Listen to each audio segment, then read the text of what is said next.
Following standard procedure in an officer-involved shooting, the investigation is now being conducted by the Alberta Serious Incident Response Team, that you'll know as ACERT. To respect the integrity of the ongoing investigation, I will share with you the events leading up to the shooting, and I will leave it to the discretion of ACERT to speak to the investigation surrounding the shooting itself. So at approximately 4:35 p.m., police were called to a hit-and-run collision between a cyclist and a suspected stolen black SUV at Dermot Baldwin Way in 4th Avenue Southeast. When police arrived, they received information that the suspect vehicle had intentionally struck the cyclist and left the scene. While emergency service personnel attended to the seriously injured cyclist, the subject vehicle reappeared on Dermot Baldwin Way and drove directly at police officers. One officer had to take evasive and decisive action and dove out of the way to gain cover inside a Calgary Police Service vehicle. He narrowly avoided being struck, but the police van was hit by the suspect vehicle and was significantly damaged. Simultaneously, an on-scene member recognized the danger and responded to the threat by discharging his service firearm. The vehicle continued on, coming to a rest a short while later on Riverfront Avenue Southeast. 2 suspects were taken into custody, including one man suffering from a gunshot wound and a woman with no injuries, and another potential suspect remains outstanding. The man shot was taken to a hospital and remains in non-life-threatening condition. The cyclist was also transported to hospital in serious condition and is undergoing surgery. No officers were injured during the incident. A series of violent incidents occurred throughout the day, including attempted car thefts and dangerous driving incidents involving a number of suspected vehicles. Investigators are exploring the possibility that these are connected to the events that unfolded in the downtown area. All these events had the possibilities of more serious injury and or death of innocent Calgarians, and all this was a real possibility today. And with that, I'll answer any questions that I can. How many carjackings were there? Well, there were several events today, but again, at this point, we're just exploring that those may be connected to this officer-involved shooting. Was the vehicle that ended up hitting the van, was it coming back to get the other 2 suspects, or were they all in the vehicle at the time? I really can't speak to the motivation, just the alarming situation and there was already a hit-and-run collision where someone was already seriously injured. Emergency service personnel were on scene and the car returned. And it returned and took a deliberate shot at our officers while on the scene. So were all 3 suspects in the vehicle?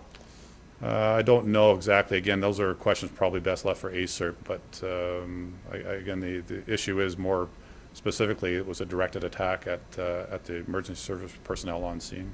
How many officers were on the scene that were, I guess, being targeted? You said one of them had to dive out of the way. There were several officers on scene, just standing on the street, sort of awaiting sort of the outcome of the and attending to the injured cyclist before the interaction with the offender occurred. What are you guys doing now to hunt down this 3rd person?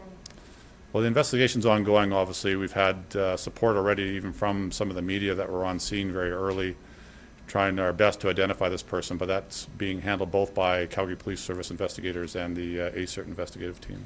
So did they make off on foot? They drove away a short distance and then exited the vehicle on foot and were arrested right away. We were fortunate to have an off-duty member happen to be in the area that assisted in identifying these people and getting them under control right away. You guys sent a unit out to Lesutina. Is there for a potential offender? Did anything come out of that? Again, those are questions I'd have to leave to ACERT to answer. Obviously, there was a large and lengthy police presence downtown. Can you kind of just walk us through what, following the shooting, what your procedure was in trying to get the scene contained? Well, the scene containment's obviously part of our initial responses, so it would be our duty to ensure that the entire area is contained, and then we then call out the various members of our service, including our homicide investigators, to begin that process. Immediately thereafter, the province is notified, and the process for getting ACERT involved is stood up right away. 2 things. One is the work your officers did at the scene with the victim of the shooting, and do you have anything to say about that? It was a lengthy time they were with the guy before ambulance got there, which is part of my second question. It was like half an hour before the ambulance got there. I don't know the timing of the arrival of all the emergency service personnel, but we do know both fire and EMS were on scene. The injured cyclist was being attended Not to. the cyclist, the shooting victim. Well, the shooting victim, well, people were on scene already dealing with the cyclist, so all emergency service personnel were already on scene, so it was a little bit chaotic, as you can appreciate, given the deliberate attack on the officers. The scene moved obviously some blocks away while the offending vehicle took off, so it took a little bit of while, I'm sure, to get that under control. But the timing of all that, again, is information I don't have at this point. So. I know you can't really speak to the motive, but like drugs, alcohol, anything like that? I don't know. I mean, I would speak to, it's hard to speak to motive, obviously, but the shocking and sort of wanton recklessness of this is something all Calgarians are going to be concerned about, that you would have returned to the scene of a violent act and then take the time to then deliberately attack police officers on scene. It's a difficult job at the best of times without having that kind of activity going on. And our members responded as their training would allow them to, and they did the best they can. You can appreciate these things happen in seconds and milliseconds, and you have to make very quick decisions to look after yourself and look after the public. And you could see, at least in this case, how our training and policy would have kicked in at that point. So. The drop-in center said that none of their clients were involved in this. Can you confirm that? I can't confirm who was involved, to be honest. Again, that's a question ACER can likely answer for you. How's the officer that pulled the trigger? Is he being briefed and everything like that? He's okay? Yeah, we'll kick it in right away too for peer support and a psychological services branch, and making sure the officers are being attended to. Of course, there's a number of officers that are both the officer involved in the shooting and the witness officers will all be sort of attended to at that point. Do you know how long he's been on the force for? About 4.5 years. Were the occupants, did they have masks? There's some information about masks, but again, it's not clear at what point the masks were on or not. There's just some information earlier on about that, so that'll again probably come clear later on in the investigation. So do you guys suspect that this might be involved with the carjacking that happened earlier in the Northeast? That'll come out in the investigation. There is some assumption that there might have been a link to the series of events that went on that day that were similar in nature, but those will have to come out as the investigation unfolds. Is it too early to tell if that vehicle that was involved in Riverfront was related to either one of the carjackings, like it's the same plates or the same vehicle? Again, I appreciate the question, but I think it's an investigative assumption at this point, but there's lots of details that'll have to come to fruition before we can What's confirm happening that. with the roads now then? Like, people are gonna wake up tomorrow, is everything gonna be clear? I would suspect it would be cleared in short order. So, it takes some time, obviously, because of the nature of the investigation, but we would hope to have it cleared up in due time. So. Probably a question that ACER probably answer better, but are the suspects, these ones you have in custody, are they known to? Again, that's probably a better question for ACER as well.